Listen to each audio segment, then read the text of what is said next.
একদিন প্রিয় নবী হজরত মুহাম্মদ সাল্লাল্লাহু আলাইহি সাল্লাম হজরত ফাতিমা রাদিয়াল্লাহু তাআলা আনহাকে ডেকে বললেন, হে ফাতিমা, তুমি জানো কি মদিনায় এমন একজন কাঠুরিয়ার স্ত্রী থাকেন, তিনি এমন একটি আমল করেন যার কারণে তিনি তোমার পূর্বে জান্নাতে প্রবেশ করবেন। এই কথা শুনে ফাতিমা রাদিয়াল্লাহু তাআলা আনহা আশ্চর্য হয়ে বললেন, আব্বাজান, এটা কেমন করে সম্ভব? আমি তো জান্নাতের সকল নারীদের সর্দারিনী, কেমন করে একজন সাধারণ নারী আমার পূর্বে জান্নাতে প্রবেশ করতে পারে? দয়া করে আমাকে সেই নারীর পরিচয় দিন, আমি তাকে গিয়ে দেখতে চাই তিনি কি এমন আমল করে যা তাকে এত বড় মর্যাদা দিয়েছে। তখন নবী করিম সাল্লাল্লাহু আলাইহি সাল্লাম বললেন, হে ফাতিমা, এখন তুমি বাড়িতে ফিরে যাও, আমি তোমাকে পরবর্তী সময়ে তার পরিচয় জানিয়ে দেব। মা ফাতিমা রাদিয়াল্লাহু তাআলা আনহা নবীজির নির্দেশ পালন করলেন এবং বাড়িতে ফিরে গেলেন। এরপর কিছুদিন কেটে গেল। এই সময়ের মধ্যে হজরত ফাতিমা রাদিয়াল্লাহু তাআলা আনহা অনেক অসুস্থ হয়ে পড়লেন। একদিকে তিনি অসুস্থ ছিলেন এবং তার পাশাপাশি তার বাড়িতে 3 দিন ধরে কোনো খাবারও ছিল না।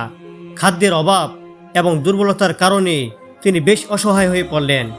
এবং অন্যদিকে শেরে খুদা হজরত আলী রাদিয়াল্লাহু তাআলা আনহুর কাছেও তখন কোনো অর্থ ছিল না যার মাধ্যমে তিনি খাবার কিনে আনতে পারবেন। 3 দিন অতিবাহিত হওয়ার পর হজরত ফাতিমা রাদিয়াল্লাহু তাআলা আনহা হজরত আলী রাদিয়াল্লাহু তাআলা আনহুর কাছে একটি পুরাতন কাপড় দিলেন এবং বললেন, এই কাপড়টির কথা আপনার নিশ্চয়ই মনে আছে। আমাদের বিয়ের সময় আমার আব্বাজান রাসূলুল্লাহ সাল্লাল্লাহু আলাইহি সাল্লাম এটি আমাকে হাদিয়া হিসেবে দিয়েছিলেন।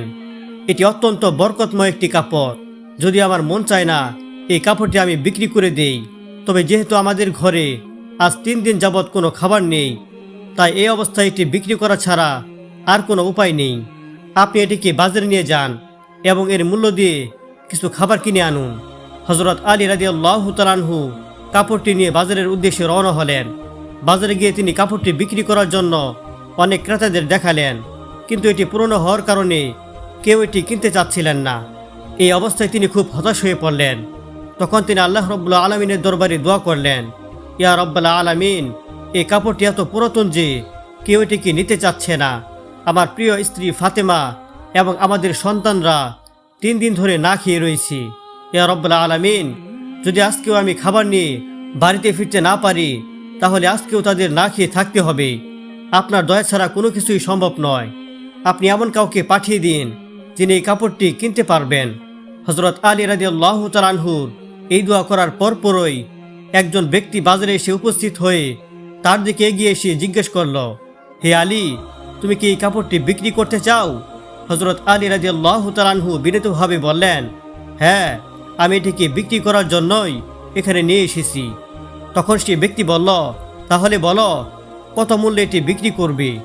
শেরে খুদা হজরত আলী রাদিয়াল্লাহু তাআলা আনহু জানতেন কাপড়টি অত্যন্ত পুরাতন এবং এর প্রকৃত মূল্য 1 দিরহাম বা 2 দিরহামের বেশি হবে না। তাই তিনি কোনো নির্দিষ্ট মূল্য উল্লেখ না করে বললেন, আপনার যা মনে হয় আপনি আমাকে তাই দিন, আমি নিজে থেকে কোনো দাম নির্ধারণ করছি না। তখন সে ক্রেতা বললেন, আমি 6 দিরহামের বিনিময়ে এই কাপড়টি কিনতে চাই, তুমি কি রাজি আছো? এই কথা শুনে হজরত আলী রাদিয়াল্লাহু তাআলা আনহু অত্যন্ত খুশি হয়ে গেলেন এবং তিনি বললেন, অবশ্যই আপনি 6 দিরহামের বিনিময়ে এটি আমার কাছ থেকে কিনতে পারেন। এরপরে সেই ব্যক্তি 6 দিরহাম প্রদান করল এবং হজরত আলী রাদিয়াল্লাহু তাআলা আনহু তাকে কাপড়টি দিয়ে দিলেন। এদিকে আল্লাহর ফেরেশতারা পরস্পরের মধ্যে একটি বিষয়ে কথা কাটাকাটি করছিল। একদল ফেরেশতা বলল, নবীজি সাল্লাল্লাহু আলাইহি সাল্লামের সাহাবারা অত্যন্ত দানশীল, তারা সুখে দুঃখে সবসময় আল্লাহর পথে দান করেন। তাদের এই বক্তব্য শুনে আরেক দল ফেরেশতা আপত্তি জানিয়ে বলল, হ্যাঁ, সাহাবারা দান করেন, এই কথা সত্য, তবে তারা সব সময় দান করেন না। যখন তাদের হাতে কিছু থাকে তখনই তারা দান করেন। ফেরেশতাদের এই মতবিরোধে মহান আল্লাহ রাব্বুল আলামিন বললেন, হে আমার ফেরেশতারা, তোমরা ঝগড়া করো না। এই বিষয়ে তোমরা নিশ্চিত হতে তোমরা শেরে খুদা হজরত আলীর কাছে যাও। তিনি 6 দিরহামে একটি কাপড় বিক্রি করেছেন এবং এই 6 দিরহাম তার নিজ পরিবারের জন্য অত্যন্ত প্রয়োজন। তোমরা তার কাছে গিয়ে এই 6 দিরহাম চেয়ে দেখো, তিনি যদি তা দান করেন তাহলে তোমরা বুঝবে যে সাহাবারা প্রকৃত অর্থেই সর্বাবস্থায় দানশীল। তখন আল্লাহ রাব্বুল আলামিনের নির্দেশে একজন ফেরেশতা ফকিরের বেশে হজরত আলী রাদিয়াল্লাহু তাআলা আনহুর কাছে উপস্থিত হলেন। সেই সময় হজরত আলী রাদিয়াল্লাহু তাআলা আনহু 6 দিরহাম নিয়ে পরিবারের জন্য খাবার কিনতে যাচ্ছিলেন। ফকির বেশে সেই ফেরেশতা এসে করুণ স্বরে তাকে বললেন, হে আল্লাহর বান্দা, আমি বহুদিন ধরে না খেয়ে আছি এবং এতটাই দুর্বল হয়ে পড়েছি যে আমি চলার শক্তিও হারিয়ে ফেলেছি। আল্লাহর ওয়াস্তে তোমার কাছে আমি কিছু সাহায্য চাই। যদি তোমার কাছে কিছু অর্থ থাকে দয়া করে আমাকে তা দান করো, যেন আমি কিছু খাবার কিনে ক্ষুধা নিবারণ করতে পারি। ফকিরের কথাগুলো শোনার পর হযরত আলী রাদিয়াল্লাহু তাআলা আনহু গভীর চিন্তায় পড়ে গেলেন। তিনি মনে মনে ভাবলেন, হে আল্লাহ, আমার স্ত্রী এবং সন্তানরা 3 দিন ধরে না খেয়ে আছে। এই 6 দিরহাম দিয়ে তাদের জন্য খাবার কিনতে চেয়েছিলাম, কিন্তু এখন একজন অসহায় মানুষ আমার কাছে এসে সাহায্য চাইছে। আমি এখন কি করব? পরিবারের জন্য খাবার কিনে নিয়ে যাব নাকি ফকিরকে দান করে দেব? অবশেষে তিনি আল্লাহ তাআলার প্রতি ভরসা রেখে সিদ্ধান্ত নিলেন, আল্লাহ তাআলাই উত্তম ব্যবস্থা করবেন। আমি এই 6 দিরহাম এই অসহায় বান্দার হাতে তুলে দেব। এরপর তিনি সেই 6 দিরহাম সেই ফকিরকে দান করে দিলেন। দানের পর হযরত আলী রাদিয়াল্লাহু তাআলা আনহু চিন্তিত মনে পথ চলতে লাগলেন। তখন এক ব্যক্তি একটি লাল ঘোড়া নিয়ে তার কাছে আসলো এবং বলল, হে আলী, আপনি কি এই ঘোড়াটি কিনতে চান? হযরত আলী রাদিয়াল্লাহু তাআলা আনহু অবাক হয়ে বললেন, ভাই, আমি কিভাবে এটি কিনব? আমার কাছে তো কোনো অর্থ নেই। তখন সেই ব্যক্তি বলল, হে শেরে খুদা, চিন্তা করবেন না, আমি এই ঘোড়াটি আপনাকে বাকিতে বিক্রি করব। আপনি এটি নিয়ে ব্যবসা করুন। যখন এর থেকে কোনো লাভ করবেন তখন আমার অর্থ আমাকে পরিশোধ করে দিবেন। হযরত আলী রাদিয়াল্লাহু তাআলা আনহু চিন্তা করলেন, যেহেতু এই ব্যক্তি ঘোড়াটি বাকিতে বিক্রি করতে রাজি আছে, তাই এটি গ্রহণ করতে কোনো অসুবিধা নেই। তিনি লোকটিকে জিজ্ঞেস করলেন, তুমি এই ঘোড়াটির দাম কত চাও? তখন লোকটি বলল, আমি 100 দিরহামের বিনিময়ে এই ঘোড়াটি বিক্রি করব। হযরত আলী রাদিয়াল্লাহু তাআলা আনহু ঘোড়াটি গ্রহণ করলেন এবং 100 দিরহামে বাকিতে তা কিনে নিলেন। এরপর তিনি ঘোড়াটি বিক্রি করার জন্য বাজারের দিকে রওনা দিলেন। বাজারে পৌঁছানোর পর একজন ব্যক্তি তার কাছে এসে জিজ্ঞেস করল, হে শেরে খুদা, আপনি কি এই ঘোড়াটি বিক্রি করবেন? হযরত আলী রাদিয়াল্লাহু তাআলা আনহু বললেন, হ্যাঁ, আমি এটি বিক্রির জন্য এখানে নিয়ে এসেছি। তখন সেই ব্যক্তি বলল, আপনি কত দামে এটি বিক্রি করবেন? হযরত আলী রাদিয়াল্লাহু তাআলা আনহু বললেন, আপনি নিজেই বলুন যে আপনি কত দিরহামে এটি কিনতে চান। সেই ব্যক্তি বলল, আমি এটি 160 দিরহামে কিনতে চাই। হযরত আলী রাদিয়াল্লাহু তাআলা আনহু ভাবলেন, আমি তো ঘোড়াটি 100 দিরহামে কিনেছি, আর এই ব্যক্তি 160 দিরহামে কিনতে চাচ্ছে, এতে আমার 60 দিরহাম লাভ হচ্ছে। তাই তিনি খুশি মনে বললেন, ঠিক আছে, আমি এটি 160 দিরহামে আপনার কাছে বিক্রি করলাম। অতঃপর সেই ব্যক্তি 160 দিরহাম প্রদান করল এবং ঘোড়াটি নিয়ে গেল। এরপর হযরত আলী রাদিয়াল্লাহু তাআলা আনহু যার কাছ থেকে ঘোড়াটি ক্রয় করেছিলেন তাকে গিয়ে তার 100 দিরহাম শোধ করলেন। এতে তার কাছে বাকি রইল 60 দিরহাম। এভাবে আল্লাহ রাব্বুল আলামিন তার বান্দাদেরকে সাহায্য করেন। তিনি দানকারীদেরকে তার দানের চাইতেও 10 গুণ বৃদ্ধি করে ফিরে দেন।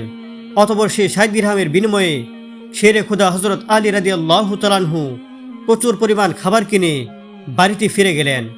বাড়িতে পৌঁছানোর পর হযরত ফাতিমা রাদিয়াল্লাহু তাআলা আনহা অবাক হয়ে তাকে জিজ্ঞেস করলেন, হে আমার স্বামী, আমি আপনাকে যে কাপড়টি বিক্রি করতে বলেছিলাম তার মূল্য দিয়ে তো এত পরিমাণ খাবার কেনা সম্ভব নয়। আপনি এত খাদ্য কিনতে কিভাবে সক্ষম হলেন? প্রথমে সত্যিটা বলুন, তারপর না হয় বাড়িতে প্রবেশ করুন। হযরত আলী রাদিয়াল্লাহু তাআলা আনহু শান্ত স্বরে বললেন, হে ফাতেমা, আমাকে আগে বাড়িতে ঢুকতে দাও, তারপর সবকিছু পরিষ্কারভাবে বলবো। তবে হযরত ফাতিমা রাদিয়াল্লাহু তাআলা আনহা দৃঢ়ভাবে বললেন, আপনি আগে পুরো ঘটনা বলুন, তারপরে বাড়িতে প্রবেশ করুন। শেরে খুদা হযরত আলী রাদিয়াল্লাহু তাআলা আনহু তখন বললেন, হে ফাতেমা, তুমি তো ভালো করেই জানো যে আমি কখনো অবৈধ পথে অর্থ উপার্জন করি না। আল্লাহর নামে শপথ করে বলছি, এই অর্থ আমি সম্পূর্ণভাবে বৈধভাবে উপার্জন করেছি, তাই এটি নিয়ে তোমার কোনো সন্দেহ করার প্রয়োজন নেই। তবুও হযরত ফাতিমা রাদিয়াল্লাহু তাআলা আনহা এই কথায় পুরোপুরি সন্তুষ্ট হতে পারলেন না এবং সত্য ঘটনা শুনতে আগ্রহ প্রকাশ করলেন। এই ঘটনা কিছুদিন পর নবী করিম সাল্লাল্লাহু আলাইহি সাল্লাম হযরত ফাতিমা রাদিয়াল্লাহু তাআলা আনহাকে তার দরবারে ডাক দিলেন। তিনি বললেন, হে ফাতেমা, তোমার কি মনে আছে আমি তোমাকে বলেছিলাম যে একজন কাঠুরিয়ার স্ত্রী তোমার আগে জান্নাতে প্রবেশ করবে? হযরত ফাতিমা রাদিয়াল্লাহু তাআলা আনহা বিনয়ের সঙ্গে উত্তর দিলেন, জি আব্বাজান, আমার তা মনে আছে। আর আমি অত্যন্ত আগ্রহ নিয়ে অপেক্ষা করছি সেই মহিষী নারীর সঙ্গে সাক্ষাৎ করার জন্য। অনুগ্রহ করে আমাকে তার ঠিকানা বলুন, যাতে আমি তার আমলগুলো সম্পর্কে জানতে পারি। রাসূলুল্লাহ সাল্লাল্লাহু আলাইহি সাল্লাম বললেন, হে ফাতেমা, সে কাঠুরিয়া এবং তার স্ত্রী অমুক নির্জন জঙ্গলে বসবাস করেন। তুমি সেখানে গিয়ে তার সঙ্গে সাক্ষাৎ করো। নবীজি সাল্লাল্লাহু আলাইহি সাল্লামের কাছে ঠিকানা পেয়ে হযরত ফাতিমা রাদিয়াল্লাহু তাআলা আনহা কাঠুরিয়ার স্ত্রীর সঙ্গে সাক্ষাৎ করার উদ্দেশ্যে রওনা হলেন। সেখানে পৌঁছে তিনি কাঠুরিয়ার বাড়ির সামনে দাঁড়িয়ে সালাম দিয়ে বললেন, বাড়িতে কেউ কি আছেন? আমি নবীর মেয়ে ফাতিমা বলছি। আমি কি বাড়ির ভেতরে আসতে পারি? ভেতর থেকে একটি নারী কণ্ঠ ভেসে আসলো। সে বলল, আমি নিজেকে অত্যন্ত সৌভাগ্যবান মনে করছি যে জান্নাতের সর্দারিনী নবীর কন্যা আমার বাড়িতে এসেছেন। হে ফাতিমা, কি জন্য আপনি এখানে এসেছেন? হযরত ফাতিমা রাদিয়াল্লাহু তাআলা আনহা বললেন, আমি আপনার সঙ্গে দেখা করতে এসেছি। দয়া করে আমাকে ভেতরে আসার অনুমতি দিন। তখন কাঠুরের স্ত্রী বিনয়ের সঙ্গে উত্তর দিলেন, হে নবীর কন্যা, আমি আপনার সঙ্গে দেখা করার জন্য প্রতীক্ষায় ছিলাম। তবে আমি দুঃখিত যে আমি এখনই আপনাকে ঘরে প্রবেশ করতে দিতে পারছি না, কারণ এই ঘর আমার স্বামীর এবং তার অনুমতি ছাড়া কাউকে ভেতরে প্রবেশ করানো আমার জন্য সম্ভব নয়। আপনি যদি আগামীকাল আসেন, তাহলে আমি আমার স্বামীর কাছ থেকে অনুমতি নিয়ে রাখব, তখন আপনি ঘরে প্রবেশ করতে পারবেন। দ্বিতীয় দিন হযরত ফাতিমা রাদিয়াল্লাহু তাআলা আনহা কাঠুরিয়ার স্ত্রীর সঙ্গে দেখা করার জন্য বাড়ি থেকে বের হওয়ার প্রস্তুতি নিচ্ছিলেন। এই সময় তার বড় পুত্র হযরত হাসান রাদিয়াল্লাহু তাআলা আনহু তাকে জড়িয়ে ধরে বললেন, আম্মাজান, আপনি গতকাল কোথায় গিয়েছিলেন? আমি আপনাকে খুঁজে পাচ্ছিলাম না। আজ আপনি যেখানে যাচ্ছেন, দয়া করে আমাকেও আপনার সঙ্গে নিয়ে চলুন। তখন হযরত ফাতিমা রাদিয়াল্লাহু তাআলা আনহা তাকে সঙ্গে নিয়ে আবারও কাঠুরিয়ার বাড়িতে পৌঁছালেন এবং দরজায় দাঁড়িয়ে সালাম দিয়ে তিনি বললেন, বাড়িতে কেউ কি আছেন? আমি নবীর মেয়ে ফাতিমা এবং আমার সঙ্গে আমার বড় পুত্র হাসানও রয়েছে। আমরা কি বাড়ির ভেতরে আসতে পারি? বাড়ির ভেতর থেকে কাঠুরিয়ার স্ত্রী উত্তর দিলেন, হে নবীর মেয়ে ফাতিমা, আপনার সঙ্গে দেখা করার ইচ্ছা আমারও রয়েছে। তবে আমি দুঃখিত যে আমি আপনাকে ঘরে প্রবেশ করতে দিতে পারছি না। গতকাল আপনার ব্যাপারে আমি আমার স্বামীর কাছ থেকে অনুমতি নিয়েছিলাম, কিন্তু আপনার বড় পুত্র হাসানের ব্যাপারে কোনো অনুমতি নেওয়া হয়নি। এই কারণে আমি আপনাকে ভেতরে আসার অনুমতি দিতে পারি, কিন্তু আপনার পুত্র হাসানকে দিতে পারি না। আপনারা দয়া করে আগামীকাল আবার আসুন। আমি আমার স্বামীর কাছ থেকে আপনার পুত্রের জন্য অনুমতি নিয়ে রাখব। পরদিন সকালে হযরত ফাতিমা রাদিয়াল্লাহু তাআলা আনহা কাঠুরিয়ার স্ত্রীর সঙ্গে দেখা করার জন্য বের হচ্ছিলেন। এই সময় তার ছোট ছেলে হযরত হুসাইন রাদিয়াল্লাহু তাআলা আনহু মায়ের কাছে এসে বললেন, আম্মাজান, আপনি দুদিন ধরে কোথায় যাচ্ছেন? আমি আপনাকে খুঁজে পাচ্ছি না। আজ আপনি আমাকেও সঙ্গে নিয়ে যান। অতঃপর হযরত ফাতিমা রাদিয়াল্লাহু তাআলা আনহা তার দুই পুত্র হাসান ও হুসাইন রাদিয়াল্লাহু তাআলা আনহুকে সঙ্গে নিয়ে আবারও কাঠুরিয়ার বাড়িতে পৌঁছলেন। সেখানে গিয়ে দরজায় দাঁড়িয়ে সালাম দিয়ে তিনি বললেন, বাড়িতে কেউ কি আছেন? আমি নবীর মেয়ে ফাতিমা বলছি। আজ আমার সঙ্গে আমার দুই পুত্র হাসান এবং হুসাইন রয়েছে। আমরা কি বাড়ির ভেতরে আসতে পারি?